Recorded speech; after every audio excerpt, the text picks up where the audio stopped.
Okay, welcome back, Lottie. It's Hello. been another super busy and eventful week on Strictly Come Dancing. There's never a dull moment, is there? I mean, wow.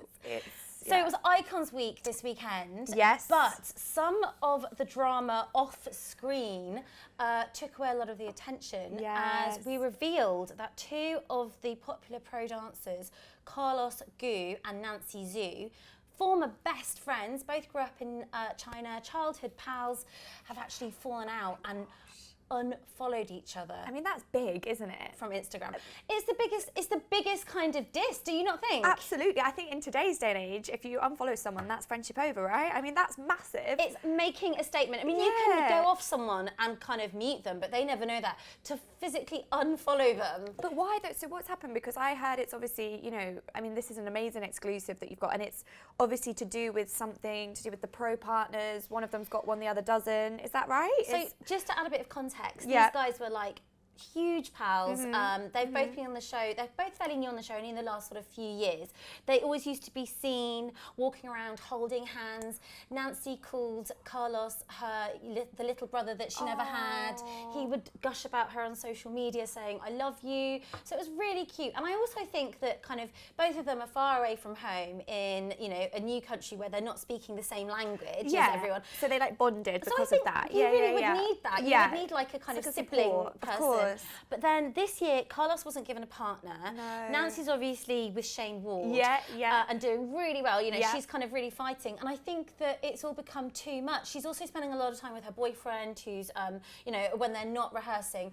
So apparently Carlos feels quite sad. And apparently Amy Dowden, bless her, has been rallying around, trying to kind of... Get that friendship back together. Get it back together. Be there for him, especially. Yeah, of course. But it's just really sad. And I hope that they, you know, maybe the fact that now everyone knows about it, this is a sign that they can patch things up and come back together again. Because has he wiped all pictures from his social media? Is that as well? That's happened as well? He's wiped all his pictures from his Instagram. I mean, he's not happy then. I think a lot of people who aren't, like maybe older kind of fans of the show might not realise what a big diss this is. But if you wipe pictures of one of your best friends, that's like a breakup, isn't it? Well, that's it. That's what you do when you break up normally. I mean, not that I have, but I know that celebrities often, don't they? That'll be like one of the first signs is there'll be no pictures on their social media. But I guess, you know what, it must be hard. I always think of the pro dancers time and time again. If they're not getting a celebrity, it must be so difficult.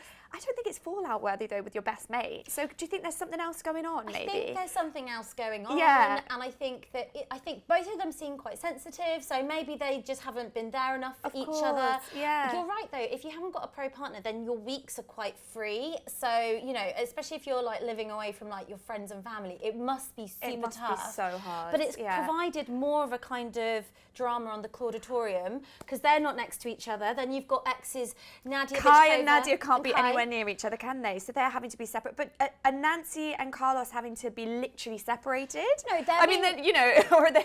So a Strictly insider has said, look, they're very cordial and professional. Good, that's good. But they're not obviously cozying up to each other like they may be used to. So, Totally. so with those four, plus Katya Jones and Wynne Evans being, you know, after the infamous grope, I think everyone's just Poor really... Claudia, she must be like trying to, you know, control it from all angles. It's chaos. It's absolute chaos. And Katya and Wynne, are they back in the Clauditorium? Have we seen them more? We've seen them more in the Clauditorium, but they're being very well behaved. They are. That way. They're all eyes are on them though, aren't they? Yes. So obviously, aside from all of this scandal, this drama, we've had some really sad news, haven't we, with Amy Dowden? Yeah, and you were across it last night. I was across it last night, and it was actually quite shocking because obviously we know that Amy had a hospital dash, she collapsed backstage, and she's been suffering with her health. But I don't think anyone expected her to actually kind of have to leave the series and step down from this series. So it was announced last night. She has kind of put out her own statement. So it actually happened on It Takes Two. And it was absolutely unbelievable. I think fans are devastated, obviously, because Amy's such a huge integral part of the show. This was her big comeback. This was her big comeback. Cancer. So this is what she said. So she's spoken about that in her statement. She said, "My heart is breaking right now. The past few months, I finally felt like me again. Cancer was no longer the first thing I thought of when I woke up. It was choreography, music choices, which dances in which order, what we needed to work on." She said she felt free again. she's just said basically, I'm absolutely heartbroken. She's not kind of hidden how she feels about it. She's posted her own statement, and in the comments last night I was taking a look, and there are so many from all her Strictly, you know, fellow pros, Motzi, you know, I think her management put something out saying this too shall pass. Everyone's been saying that. And obviously JB will now dance with Lauren. We saw him dance with Lauren last week, and they were amazing, weren't they? We were just talking about this. So they performed the Couple's Choice, like a Bruno Mars medley. I mean, they were fabulous. I mean, they JB were fabulous. is from Boys Band. Yeah. He performed a lot with Jealous. Yeah. So he was definitely in his element. But you're right, it must be so hard now because Amy had done such a good job of getting him to that level. Had. She's one of the kind of more experienced pro dancers. She's really good. She's won it before. So I just think, it's really bittersweet for her. And it's also worth mentioning it's because of a foot injury. So obviously she's had her cancer battle, and I think she and Crohn's. And Crohn's as well. And so I think the devastation to have, she's obviously injured herself at some point. She's injured herself, I think her foot, I think it was last November. So this is what she's come out and said it's because of, and it's just actually heartbreaking.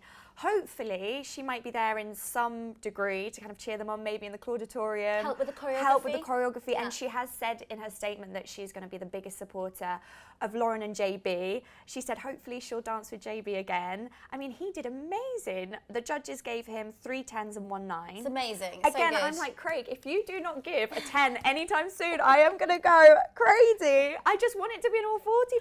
I know, but it's still quite early on in the competition. We need to at least get into kind of mid-November before we get a full 40. I know, and I think it's going to go to our guy Jamie first. I absolutely adore Jamie. Please give it to Jamie. Come on, or Chris maybe. But I just think JB and Lauren did Amy proud. It was amazing. Can I make a point about Amy and just this whole situation? Yes. So I just think these injuries, like you said, it was off camera, and it was like last year when it happened. Yeah. It kind of goes on to prove that the Strictly Pro dancers are like Olympic athletes, aren't they? Or like footballers. Are. Like, you know, you hear about footballers constantly having injuries, and it's the same, isn't it, when you're dancers? Like, it's in their contract, they can't go skiing, you know, they can't do things that are going to put them in huge danger. Totally. So it's just really interesting, isn't it? And I listened to something this morning, someone was talking about exactly your point, and they said often we really focus on the celebrities when it comes to Strictly, but then we're not focusing on the pros, who are obviously, like, it's a huge ask, isn't it, to train them, and they're amazing at what they do, but they can get injuries just like anyone else. Yeah. So I think, JB though will absolutely smash it, and I think I'm so glad he's still in the competition because he's brilliant. He's also just like got the nicest personality. He's always so smiley, so always up for chatting. Whenever I've interviewed him, like you never really get him on a bad day. So seems lovely. Rooting for JB. Rooting for JB, absolutely. And what else have we got? So we've got, we've got to talk about Shirley. So Shirley Ballas looked amazing this weekend in Icons Week, dressed up as Cher. Always. Showing off her legs. Always. And when I interviewed her last year, she said that she was having a bit of an image change, saying that she did want to show off her legs now, and she really did on Saturday night, didn't she? She looked so glam. I actually met her not too long ago because she was upstairs doing her book signing for her new book. Did she have her mum in tow? I think her mum was in tow. Her mum. It's so cute. The most glamorous woman ever. And you know, when you see someone in person, you're like, wow, in the flesh, she's just beautiful. So what's happened is, so the people for the ethical treatment of animals, they kind of have said to producers, please, can you stop using feathers?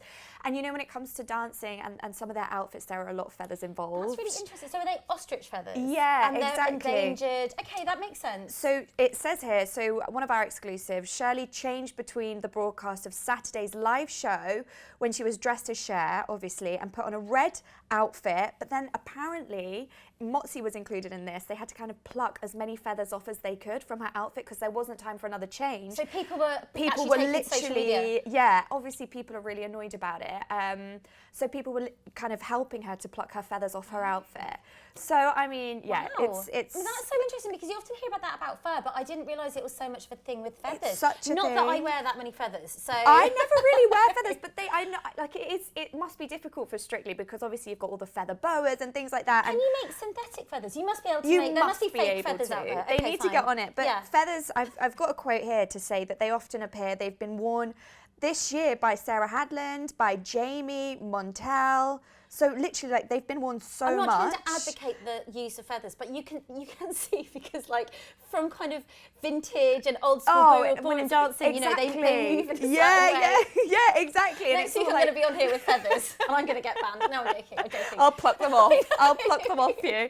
But yeah, obviously Shirley, she's also, come under fire, hasn't she, on social media for her undermarking of women. But this seems to be kind of a running thing every year with Strictly, doesn't it, Shirley? Year on year, she's always been criticised for marking down women. It's really odd because it's not something I necessarily notice. I always think she's a real stickler for the moves. And even when I was watching it on Saturday, I was like, gosh, she's being so technical. Like a lot of the viewers aren't necessarily going to understand what she's talking about. But you kind of are like, yeah, fair play. Because she's so technical, she really backs up her score. But yeah, people on social media, on X, formerly known as Twitter, were saying she is really marking down the women. If you're a man, you're going to sail through. So yeah, it's something that people keep noticing. I've not noticed it. No, me neither. But I'm sorry, I like the fact that she's really kind of, I think, this is one of the things I really like about Craig. I love that he's very honest and to the point and blunt. Yeah, Craig is consistently catty, isn't he? He is. But that's another thing I love about, I think Motzi's quite fair. I think she's very fair. But Shirley, she always gets this. And I'm not going to lie, there was one year where I noticed it a little bit more. But I don't think she's doing it intentionally, because you've got to think, why would she? She's been called out for this before, so she's not going to then go, right, I'm going to really make a beeline for all the women. She's obviously probably going to do the opposite and make an effort to not do that. I think she's just saying it how it is, and if sometimes they're worse than, say, a male dancer was that episode, then that's just how it is. But then it's interesting, isn't it? Because Motzi Mabuse mentioned on the results show, obviously we'll say he went home. Yeah. Sadly, Sam Kwek and Nikita, they were in the bottom two with Montel Douglas and Johannes. But Motzi said, all the women are going home. So do you think, maybe it's just little ups and downs? What do you think? I think it's just ups and downs. Like this week, we could have, I don't know, just predicting that I think maybe Shane might be in the bottom two, maybe JB Gill or Win. I just think it's just the way it's going. I don't think, obviously because of Dr. Panam Christian going last week, now we've had Sam Kwek go, but she was also in the bottom two with Montel. So it doesn't look great for the women. But I mean, that's just sometimes how it is, isn't it? Yeah, completely. And also, I've got to say, we were just watching her dance before we started recording again. Montel's dance to Whitney Houston's amazing. I Always Love You, the waltz. It was so graceful. And do you know what? This is a bit off topic, but it made me think of a really good Strictly Come Dancing sort of extra earner idea. That dress she was wearing like this navy ball gown. Yeah. I was thinking, what they should do. I know what you're about to say, but say it. I know exactly what you're going to say. They should have like an app where you can hire out the costumes. I say this, none of them would actually fit me because I'm sure they're all tiny. No. But do you not think that's such a good idea? Such a good idea. Strictly Bosses, if you're listening, I mean, there you go. What a money spinner. It could be called Strictly Borrowed. Why are we doing this show? Let's just go and make an app. Do you know what, though? It's really sad. So what I've learned from covering the show year in, year out, is that what they do is that might be kind of, that costume may have been Montel's dress this week. In a few weeks' time, it might be, I don't know, like That's Vito's what I was going to ask you. Like top. Because they do, because it's Strictly and it's the BBC, they do reuse the materials. I was going to ask you that, if you knew something about that, because obviously they must have, I mean, they need so much for so many different people, like backing dancers, like it must be crazy. And very rarely are they allowed to keep the costumes. I think if you want it, you might be able to keep, like, say, one costume. Yeah, of course. But I think they're quite strict.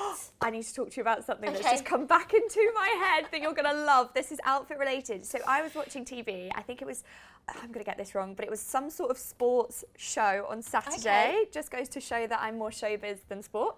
And anyway, Paul Merson was on it, right? Yeah. And I suddenly looked over and I was like, is he wearing his Strictly launch outfit? He was wearing his massive lemon yellow jacket with a huge flower on it. And on social media, everyone was like, why is Paul Merson dressed like a lemon? Bless Paul Merson. But he just decided that he was going to go on TV and wear his Strictly launch outfit. Was he doing sports commentary in his Strictly outfit? He was doing sports commentary. What a legend. But initially I was like, I can't tell why he's wearing it. And now I figured out, obviously, it's probably his big TV return into sport after Strictly. So he got to keep that outfit, So presumably. he must have got to keep that outfit, so we can't use that one Oh. on our app. But but I'm not sure we would want to anyway. It wasn't the nicest. Oh, but yeah, bless so him. funny. I love that. Yeah, so I love maybe that. they do Cool. keep them. But just going back to kind of obviously the undermarking of girls, I was going to say that Motzi, when she made her comment, a lot of people on social media said, well, if you stop marking them so badly, maybe they won't be in the bottom two. Oh my gosh, yeah, the judges are under fire week in, week out. And do you know what? You can't always agree with everything that happens on Twitter X, because like everyone's kind of gonna say something. Yeah, exactly. But it is interesting what the viewers are thinking. And you can tell that bosses obviously look at it, you know, per your ostrich story. Well, they do, don't they? They absolutely do. Let's move on to Pete. We all love Pete. Yes. We can't get through a Strictly Secrets without talking about Pete. So he messed up a little bit, didn't he? Well, before we talk about him, can we say show a VT of Pete? He was performing as Queen's Freddie Mercury, and he nailed the costume again. He did. He really does have like that showmanship Yes, he looks so handsome. of a stage performer. Did. But yeah, He go did. on. What were you saying? Well, he made some mistakes, and Yes. it was really, I get really bad secondhand embarrassment when it Did happens. you notice it really obviously? Yeah, I'm afraid so. I actually rewound it as well, and I was like, oh God, and then I did it again, and I was like, but Did he fall over, or did he just forget the moves? He didn't fall over. It was all a bit like kind of, he just definitely forgot the Jittery. moves and jittery. Yeah. And then I think it happened again. Like it was Goodness. quite in quick I succession. bet he got in his head about it, because once you've messed up 100%. once, you're thinking, oh God, mess up again. Yeah. But I mean, I've said this before to you. I quite like it when they mess up. I know. I mean, It's it makes so you good. rewatch it 4 times. Yeah, So- exactly. I mean, I don't like it because I like watching them suffer, but it shows that it's live TV. It's Yeah, authentic. yeah, and he did so well. I mean, he didn't get the best score. What did he get? I can't even remember what he got, but it wasn't good. But I think it was one of those where the judges, basically Shirley was like, we can't ignore what we've just seen. Like, we can't pretend that you didn't mess up. But he's just amazing. And actually, Shirley was on It Takes Two this week, and she said that Pete's performance, George of the Jungle performance, she was like, she'll never forget it from Strictly. It's like one of those things she'll never forget. I'm sure she won't. Because With you know all when that he was flopping there, like, around. right in All front that of her. thrusting. That's my favourite Strictly dance to date. is it? 100%. So far, not because of whatever you're thinking. I just think it was he's just such a good performer, Yeah, isn't he? that's true. But then I think he felt quite bad, didn't he, about Yeah. messing up? What was he saying? to So Joey he whispered a kind of secret message to Joey where he said something along the lines of, I'm really sorry, darling, like I'm really, really, really sorry. And he said it immediately, so he knew as soon as that dance finished, I've really messed up. But she was like, don't be ridiculous. Yeah, like, you're not going to have a go at him Of on course not. screen. Of course bless not. him. I I feel know. like from his Towie days, we used him apologising to women. So Yeah, it's like, of it's like this. Sorry, I've just watched a lot of old Towie clips. He's always messing up with women. It's like, oh, now we're seeing him apologise on Strictly I know. as He's just well. constantly. He's on like an apology tour, bless him. And we've got to quickly touch on, before we come to who we think's going to win, because we always do that at the end. Wyn Evans obviously singing at the end of his performance. Is that a bit of a cheat move, do you think? Because so Was many it- of them could sing. Shane could sing, JB could sing. Yeah, that's so and a lot of them true. haven't sung before. But that is what he's famous for, obviously, the Go Compare advert. So Yep. maybe they're having to really play on that. Let's run through a couple of comments on X. So someone said, Wyn singing over and over again in a dancing competition is really not required. Someone else said, this isn't a singing competition. How is this fair? Wyn has to sing at the end in order to kind of get new rules and special treatment. So it's interesting because he hasn't been in the bottom 2 yet at all, has he? No, which, no offence to Wyn, it kind of surprises me, and it's not because of his dancing ability, it's more because of everything that's been going on. I kind Like of the thought maybe people would have, I don't know. And I think he's got a huge fan base. Yeah, and that's yeah, why. And he's yeah. obviously Welsh, isn't he? He So always mentions his fan base, doesn't he? He says people have like gathered up in pubs to watch him, and he's got a really big fan base. bless. Yeah. Okay, so I think maybe he's got a few more weeks left in him. My winner for the moment, I think Pete's going to make it to the final. 'Cause Yes! I think he's Yes! really good. Yeah. And it shows, and I think him messing up shows that he has got, some kind of stamina, and he can pull it out the bag. Exactly. I also think Jamie Borthwick is one to watch. Jamie Borthwick is still my winner, but Pete a close second, 100%. Well, thank you so much, guys. Like, comment. We always read them. Obviously, subscribe, and we'll See be you back next week. Next week.